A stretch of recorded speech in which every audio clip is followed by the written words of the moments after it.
సంవత్సరాల తరబడి ఎన్ని మందులు వాడినా మీ మోకాల నొప్పులు తగ్గట్లేదా? ప్రాణ పెయిన్ క్లినిక్ లో అత్యాధునిక చికిత్స.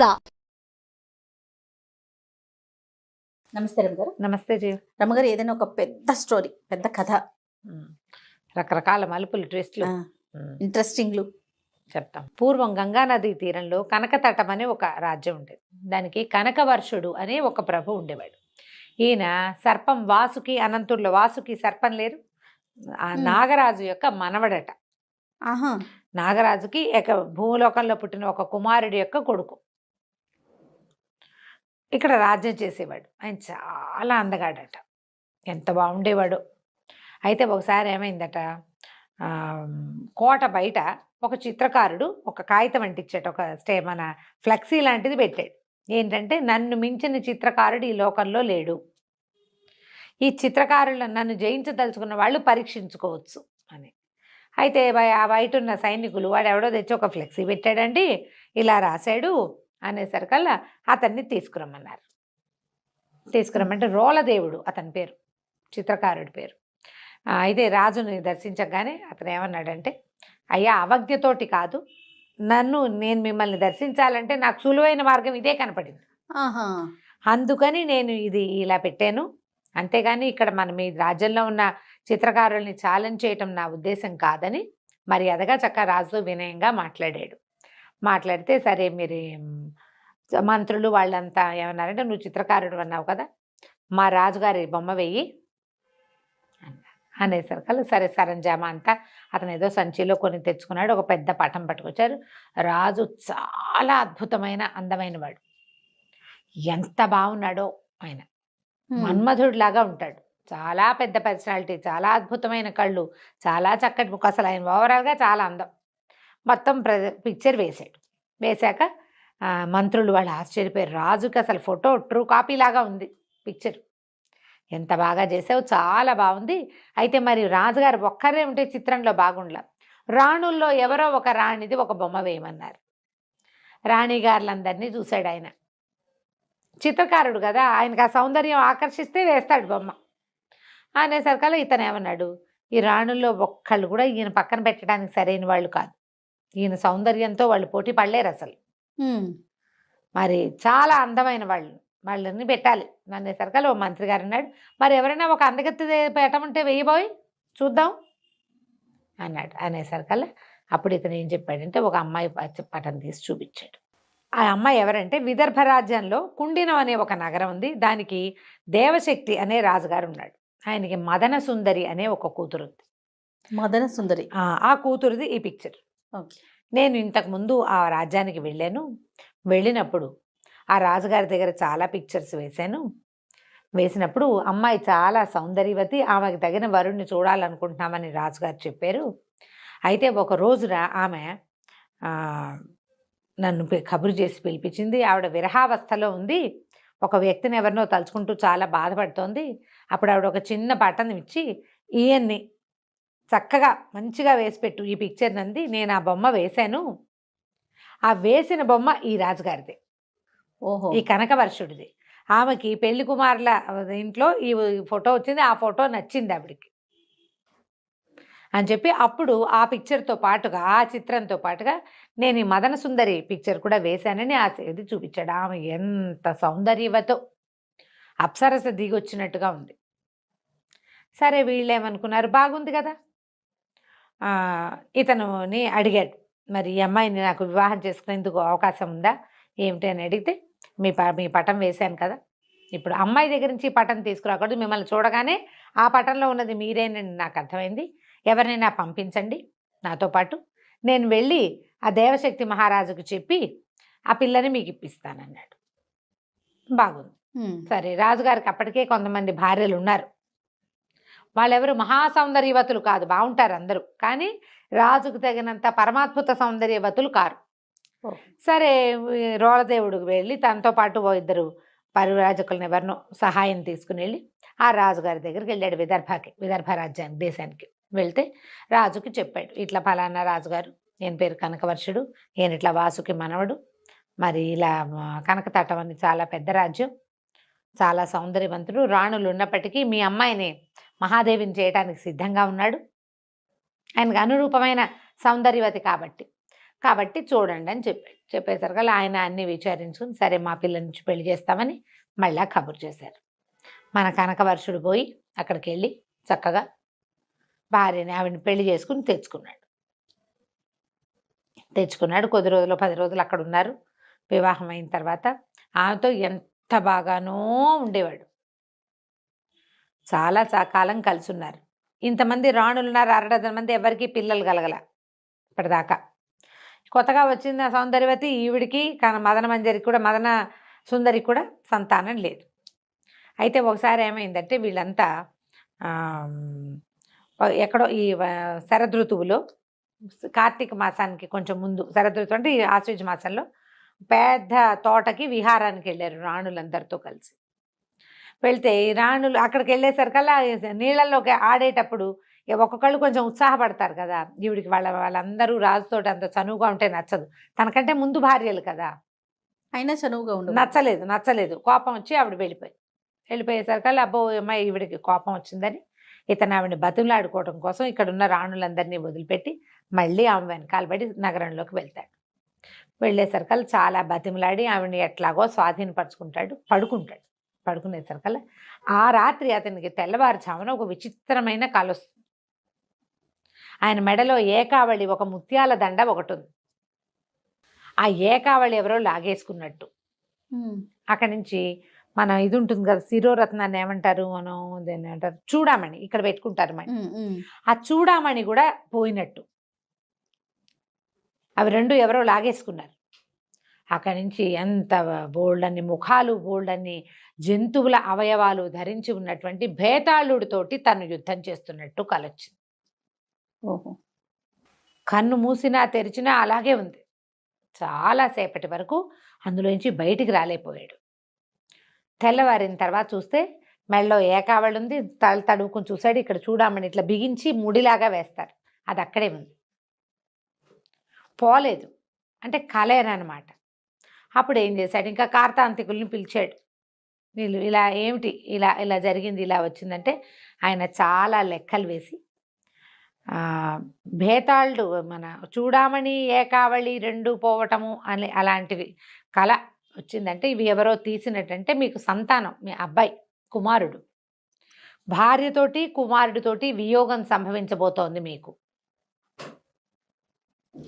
తర్వాత భేతాళుడితోటి యుద్ధం అంటే ఏదో శాపం రాబోతోంది మీకు అనేసరికి ఈ ఆశ్చర్యపడి, భార్యలు ఉన్నారు కానీ కుమారులేరి అంటే కుమారుడు కలగబోతాడనమాట. తనకి కుమారుడు తప్పిపోతాడు అంటే, లేని కుమారుడు ఎక్కడి నుంచి తప్పిపోతాడంటే కుమారుడు ఉండాలి. సరే ఇలా ఆలోచించుకున్నాడు. ఆయన ఏకాంతంగా పడుకున్నాడు. ఏం చేయాలో తోచట్లేదు, చాలా దిగులుగా ఉంది. అప్పుడు ఆయనకి తట్టింది, నాకు చాలా వయసు వచ్చింది, ముందు వివాహాలు అయ్యి చాన్నాళ్ళైంది, కొత్తగా ఆయన వివాహం కూడా 1-2 ఏళ్ళు దాటిపోయింది, ఇంకా భార్యా వ్యామోహం తగ్గలేదు, సంతానం లేదు, ఏం చేయాలి సంతానం కోసం ఆలోచిస్తుంటే ఒక్క మెరుపులాగా ఒక కదలిక కనపడింది. ఒక ఆవిడ వచ్చింది. ఈవిడ నాయన జయం కలుగా కానీ దీవించింది. ఈవిడ ఎవరట, వాసుకి యొక్క కుమార్తె, ఈయనకి మేనత్త. ఆమె పేరు రత్నప్రభ. నువ్వేం దిగులు పడదు, నువ్వు ఇలా తలుచుకుంటావు, నీ రక్షణ కోసం నా తండ్రి నన్ను ఎప్పుడూ చెప్పాడు, మా వాడు దిగులుగా ఉన్నప్పుడు, చింతాక్రాంతుడుగా ఉన్నప్పుడు చూడమని. ఇప్పటికి వచ్చింది నీకు అవస్థ, నీకోసం వచ్చాను. నీకు సంతానం కలగాలంటే కుమారస్వామిని ప్రార్థించాలి. ఈ కుమారస్వామిని ప్రార్థించడం అంటే చాలా కష్టం.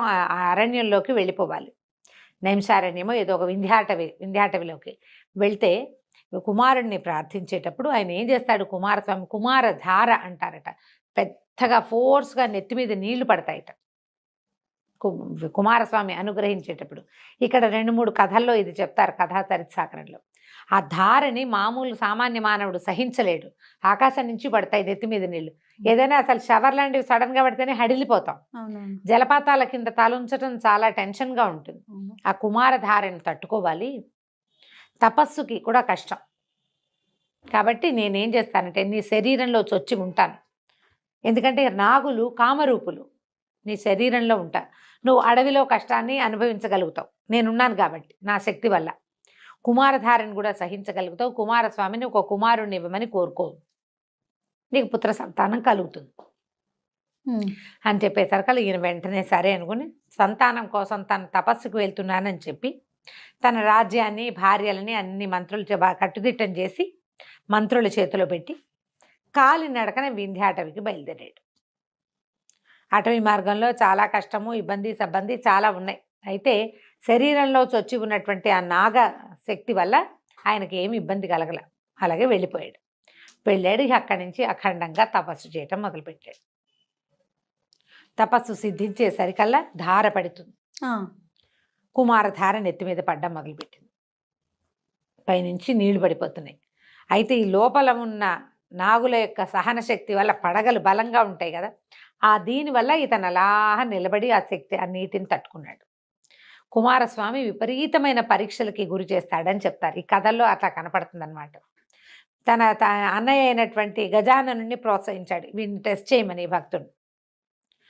చేయమంటే ఈ తపస్సు చేసుకుంటున్న వాడి దగ్గరికి పెద్ద మహానాగం ఒకటి, ఒక పెద్ద సర్పం ఫుత్కారం చేస్తూ వచ్చింది. ఈయన సర్పానికి కూడా భయపడలే, ఎందుకంటే లోపల సామాన్య మానవుడే అయితే భయపడతాడు. అవును, మనం ఒక తల పామును చూసి ఉలిక్కి పెడతాం, 10 తలల శేషుణ్ణి చూస్తే హడిలిపోతాం కదా. కానీ అతను హడలలా లోపల ఉన్న నాగశక్తి వల్ల. అక్కడి నుంచి వినాయకుడు పరీక్షని పెంచి తానే స్వయంగా గజరూపాన్ని దాల్చి ఎదురు రొమ్ములో కుమ్మేసేట. అయినా సరే తగ్గలేదు. ఈయన వెనక్కి వెళ్ళక తనకి పరీక్షలు సంభవిస్తున్నాయని తెలుసుకుని నన్ను కరుణించమని వినాయకుడిని కూడా ప్రార్థించాడు. దాంతో వీడు గట్టి భక్తుడేనని సర్టిఫికెట్ ఇచ్చేసి వినాయకుడు వెళ్ళిపోయాడు. కుమారస్వామి చాలా సంతోషంగా ప్రత్యక్షమయ్యాడు. కుమారుడు అంటే బాలుడు కదా, బ్రహ్మచారి. నేను ఆ బ్రహ్మచారి స్వరూపంలో ప్రత్యక్షమై, ఏమిటి నాయనా నీ కోరిక అంటే, నాకు ఇట్లా చాలామంది భార్యలు ఉన్నారు, కుమారుడిని ప్రసాదించు, నా రాజ్యానికి ఉత్తరాధికారి లేడు అని ప్రార్థించాడు. ప్రార్థిస్తే తప్పకుండా నా దయ వల్ల నీకు కుమారుడు కలుగుతాడు అని చెప్పి వెళ్ళిరమ్మన్నాడు. వెళ్ళిరమ్మంటూ కుమారస్వామి ఏమన్నాడు, ఆయన ఆ వింధ్యాటవిలో ఒక దేవాలయంలో ఉంటాడు, లోపల ఉన్నాడు ఒక భవనంలో. లోపలికి వెళ్తూ గర్భంలోకి ప్రవేశించు, ప్రసాదం తీసుకెళ్దుగానని చెప్పాడు గర్భగుడిలోకి. సరే ఇతను ఏం చేశాడు, అలాగేనని ఎప్పటి నుంచో తపస్సులో ఉన్నాడు కదా, కాళ్ళు చేతులు మొహం కడుక్కుని దేవాలయ ప్రవేశం ఆ గర్భాలయ ప్రవేశం చేయబోయాడు. అయితే ఈయన శరీరంలో దాగి ఉన్నటువంటి నాగశక్తి స్త్రీ కదా, ఆవిడ ఇలా కుమారస్వామి ఎదురుపడడానికి భయం. ఆ గర్భంలోకి వెళ్ళటము అంటే ఆయనకి ఎదురుపడాల్సి వస్తుందని ఆమె తొలగిపోయిందట,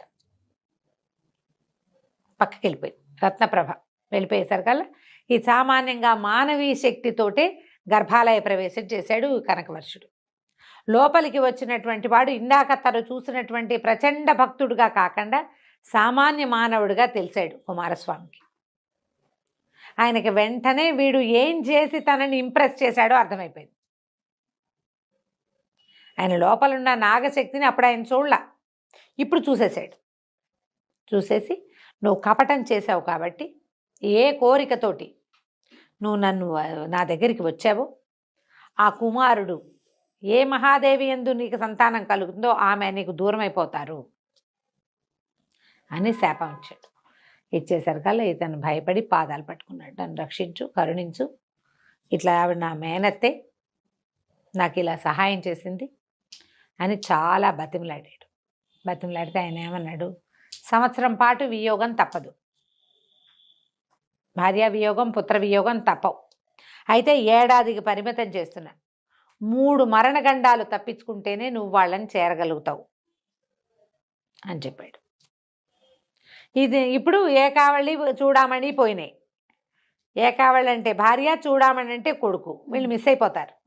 బేతాళుడితో యుద్ధం చేస్తున్నట్టదేమో ఇలా 3 మరణగండాలు. ఇంకేం చేస్తాడు, పరమ దుఃఖంతో బయటకు వచ్చాడు. సంతానం కలుగుతుంది, కానీ భార్య కుమారుడు ఏమవుతారో, కుమారస్వామి చెప్పిన మాట తప్పుతుందా, దుఃఖంతో ఇంటికి వచ్చాడు. కానీ కొంతకాలానికి ఈ మహాదేవి అయినటువంటి అమ్మాయి మన మదన సుందరి గర్భవతి అయింది. ఎంతో సంతోషంగా పురజనులంతా కలిసి ఆవిడకి సీమంతాలు ఉత్సవాలు అన్నీ జరిపించారు. పుట్టింటి వాళ్ళు వచ్చారు, సవతులంతా సంతోషించారు. రాజ్యానికి ఉత్తరాధికారి వస్తున్నాడని పరమ సంతోషంగా ఉన్నారు. సరే గర్భవతి అయింది, నెలలు నిండినాయి, చక్కటి పిల్లవాడు పుట్టాడు. ఈ పిల్లాడి పుట్టిన తర్వాత 5 రోజులు గడిచింది. 6వ నాటి సాయంకాలం పిల్లవాడికి పాలిస్తోంది ఈవిడే. ఒక తటిల్లతలాగా ఒక స్త్రీ లోపలికి వచ్చింది. రావటం ఏమిటి, ఆ తల్లి ఒళ్ళో ఉన్న పిల్లాడిని లాగేసుకుంది, పరిగెత్తింది. మరి చెప్పాడు కదా ఆయన వెళ్ళిపోతుందని. పరిగెత్తేసరికల్లా అమ్మో నా పిల్లాడు, నా వదిలిపెట్టు నా పుత్రుడని ఆవిడ కూడా వెంటపడింది. వెంటపడేసరికి పరిగెడుతుంటే అందరూ చూస్తూనే ఉన్నారు. ప్రచండ వేగంతో పరిగెత్తేస్తున్న ఒక ఆవిడ, అవెవరో తెలీదు, పిల్లాడిని ఎత్తుకు పరిగెడుతోంది. రాణిగారు ఆ వెనకాల పరిగెడుతోంది. ఆవిడ పరిగెత్తుకుంటూ వెళ్ళి కమలాలతో నిండిన ఒక పెద్ద చెరువులో పిల్లవాడితో సహా దూకేసేసరికల్లా రాణిగారు ఆవేగంతో మామూలుగా పరిగెత్తలేదనుకో, చూస్తోందనుకో, నా పిల్లాడని గట్టు మీద నేను. కానీ ఆవిడ ఒక పరిగెడుతోంది కదా, ఆ ఉద్వేగం ఆపుకోలేక ఆవిడ నా పిల్లాడో అని ఆ నీళ్ళలోకి దూకేసింది. ఎంత గాలించినా రాణి కానీ పిల్లవాడు కానీ ఇక ఆ నదిలో, ఆ చెరువులో దొరకల. రాజు పిల్లాడు, అదే రాజు రాణి పిల్లవాడు వెళ్ళిపోయారు. రాజు పిచ్చివాడైపోయాడు. ఆ భార్యని వదిలిపెట్టి ఉండలేడు ఆయన. కుమారుణ్ణి ఇంకంతే. ఇప్పుడు 3 మరణగండాలు దాటాలి. ఈయన రాజ్యంలోనే కూర్చుంటే మరణగండాలు ఎట్లా దాటుతాడు? మళ్ళీ కుమారస్వామి కోసమో ఎవరో ఒకళ్ళ కోసం ప్రయత్నం చేయడం కోసం ఎక్కడ ఈ సమస్యకి సమాధానం లభిస్తుందో తెలియక రాజ్యాన్ని విడిచిపెట్టి అడవుల్లో పడ్డాడు ఈయన. అడవుల్లో పడి తిరుగుతున్నాడు ఆయన, ఏమీ తోచక. పాపం వెళ్తుంటే ఏమైంది, ఒక్కడే వెళ్తున్నాడు, ఒక సింహం ఈయన మీద పడింది. మామూలుగా రాజు అనే సర్కల్ ఒక అత్తి కటారు, సూర్య కటారి, ఏదో చిన్నది పిడిబాకో ఏవో ఒకటి ఉంటాయి ఆయుధాలు. ఏ ఆయుధము లేదు ఆయన దగ్గర. ఎందుకంటే ఆయన వేటకి రాలేదు, పౌరుష ప్రదర్శన లేదు అక్కడ. ఒక నిస్సహాయ స్థితిలో తిరుగుతున్నాడు. ఇక ఈ సింహం వచ్చి పడేసరికల్లా అయిపోయాను అనుకుంటే ఈ లోపల ఏమైంది, తటాలున ఎక్కడి నుంచో వచ్చినటువంటి ఒక యోగి ఈ సింహాన్ని 2 ముక్కలుగా కోసేసాడు, కత్తి పెట్టి కొట్టేశాడు. సింహం పక్కకు పడిపోయింది. ఈయన ఆశ్చర్యపోయాడు. ఆయన ఎవరో, నువ్వు మహానుభావుడివి, నన్ను రక్షించావు, లేకపోతే నేను ఈ గండం తప్పేది కాదు, చచ్చిపోయేవాడిని నేను. ఆ పైగా ఈయనకి ఓపిక లేదు, సింహాన్ని ఎదిరించి పోరాడే సత్తా కూడా లేదు. అప్పుడు ఇతను ఏం చెప్పాడంటే, అయ్యా మీరు నన్ను గుర్తించలేదు, ఒక శ్రమణకుడిని ఇదివరకటి కాలంలో మీరు చేసిన సహాయం వల్ల నాకు ఇబ్బంది తీరిపోయింది, నాకు విద్యాధరత్వం సంప్రాప్తిస్తుందని ఈ అడవికి వచ్చి తపస్సు చేసుకుంటున్నాను, మిమ్మల్ని రక్షించాక నాకు విద్యాధరత్వం వస్తుందని నా గురువు చెప్పాడు, నేటితో నా శాపం కూడా తీరిపోయింది, నీ వల్లే నేను రక్షించబడ్డాను అని చెప్పి నాకు ఈ శరీరం కూడా పోతుంది, నేను విద్యాధరుణ్ణి అయిపోయి నా దారిని నేను వెళ్ళిపోతానన్నాడు. అనేసరికల్లా అప్పుడు ఈయన కనకవర్షుడు తనకి వచ్చినటువంటి ఇబ్బంది, ఈ పరిస్థితి గురించి చెప్పాడు. చెప్పేసరికల్లా నాకు ఎక్కడ దొరుకుతుంది, నా భార్య ఎక్కడ దొరుకుతుంది, నా పిల్లాడు ఎక్కడ దొరుకుతాడంటే, ఈయన ఏమన్నాడంటే, వింధ్యవాసిని సేవించు. వింధ్యవాసిని అనేది అమ్మవారు. వింధ్యాటవిలో కొండ మీద పైన ఉంటుందట ఆమె. వింధ్యవాసిని సేవించు, ఆమె ఈ కుమారస్వామి యొక్క శాపాన్ని తప్పించగలదు. ఆయన శపించాడు నేను, ఆ శాప విమోచనం లభిస్తుంది, లేదా సమాధానం లభిస్తుంది. నీ భార్య పిల్లాడు ఎక్కడున్నారో తెలుస్తారు ముందు మనకి అని చెప్పాడు. చెప్పేసరికల్లా సరేనని అక్కడి నుంచి ఈ వింధ్యవాసన కోసం బయలుదేరి వెళ్ళేసరికల్లా వింధ్యాటవిలో విపరీతంగా ఏనుగులు 4 దంతాలు ఉంటాయి అక్కడ. అయితే ఏమైంది, ఆ అడవిలో ప్రయాణిస్తూ ఉంటే ఆ అడవిలో ప్రయాణాలకి ఒక్కళ్ళే ఎప్పుడు వెళ్ళరు. ఎప్పుడు కూడా లోకశాస్త్రం ఏంటంటే, అడవిలో వెళ్ళేటప్పుడు 4 కలిసి వెళ్ళాలి. ఒక్కళ్ళే వెళ్ళేటప్పటికి వీళ్ళకి దాని పైగా వాటిని ఎట్లా బీట్ చేయాలి, అడవిలో జంతువుల ప్రవర్తనలు అవి తెలియ. వేటకెళ్ళేటప్పుడు రాజులు కూడా ఏం చేసేవాళ్ళు, ప్రత్యేకంగా వేట కుక్కలు, వేటగాళ్ళు, అడవి ఆనుపాను తెలిసిన వాళ్ళు, ఇవి ఏనుగులు సంచరించే మార్గమా, పుల్లు సంచరించే ప్రదేశమా, ఎక్కడ లేళ్ళు ఉంటాయి, ఎక్కడ దుప్పులు ఉంటాయి, అది తెలిసి ఉంటారు. ఈయనకేం తెలుసు, గుడ్డెద్దు చేలా పడ్డట్టు వెళ్ళిపోతున్నాడు. ఏనుగులు సంచరించే ఒక మార్గంలోకి వెళ్ళిపోయాడు. వెళ్ళిపోయేసరికల్లా ఒక ఆడ ఏనుగు వెనకాల పరిగెడుతున్నటువంటి ఒక మగ ఏనుగును ఢీకున్నాడు. కాస్తుంటే చంపేసేదే.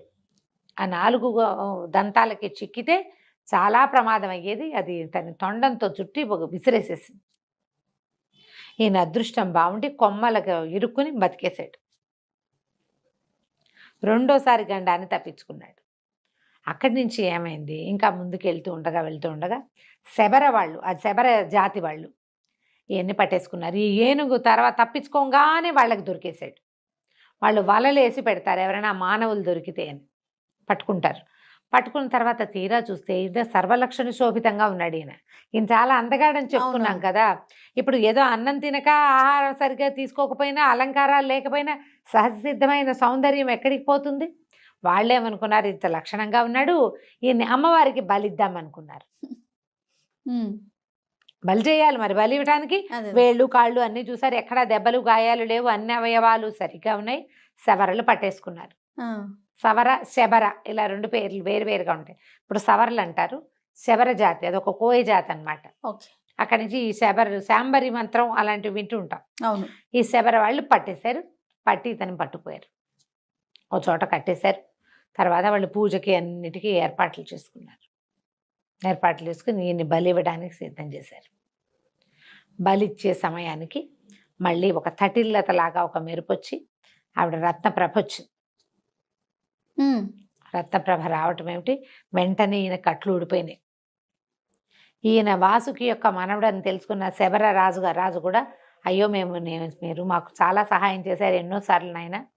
సర్పాలు నాగులు శబరలకి స్నేహంగా ఉంటారు. అడవుల్లో ఉండే చోట సర్పాలు వాటి దారిన పోతాయి. వీళ్ళ దగ్గర నాగ మంత్రాలు కూడా ఉంటాయి, నాగమణులు ఉంటాయి. నాగులే వీళ్ళకి స్వయంగా మణులు ఇచ్చినవి కూడా జరుగుతాయి. ఎక్కడైనా పొరపాటున పాములు కాటేస్తే వాటికి ప్రత్యేకమైన మూలికలు సమాధానాలు ఉంటాయి. వాళ్ళకి ఆ రెండు జాతులకి స్నేహం ఉంటుంది. వాళ్ళు ఆశ్చర్యపోతారు, అయ్యో ఈయన ఇట్లా ఎందుకు తిరుగుతున్నాడు ఏంటంటే అప్పటికి సంవత్సర కాలం పూర్తయింది. ఆవిడ ఏం చేసిందంటే ఏడాది నిండిన పిల్లవాడిని తీసుకొచ్చి అప్పచెప్పింది. మదన సుందరిని కూడా తీసుకొచ్చింది. ఇది సంవత్సర కాలం అని నాకు తెలుసు, నీ పిల్లాడిని నీ భార్యని నా సంరక్షణలో ఉంచుకున్నాను. వీళ్ళు ఎక్కడికో అయిపోయే బదులు ఇప్పుడు నా వల్లే నీకు ఈ శాపం వచ్చింది. సంతానం ఈవిడ వల్లే కలిగింది పాపం, అదే. కానీ ఆవిడ శక్తి ఉండటం వల్లే కుమారస్వామికి నచ్చలేదు. మనిషి తన తపోబలంతో తనని జయించాలని కోరుకుంటాడు భగవంతుడు, దానికి దైవశక్తి తోడవకూడదు. మానవుడు తన భక్తితోటే సాధించాలి. దాంతో మళ్ళీ భార్యని కుమారుణ్ణి ఈయనకు అప్పచెప్పింది. ఈయన వాళ్ళిద్దరిని తీసుకుని పరమ సంతోషంతో మళ్ళీ తన ఊరికి చేరుకున్నాడు.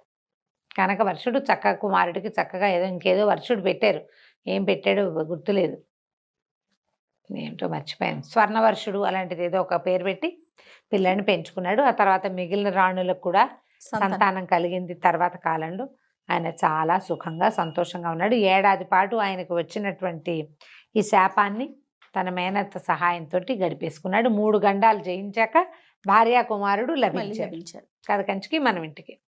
నమస్తే.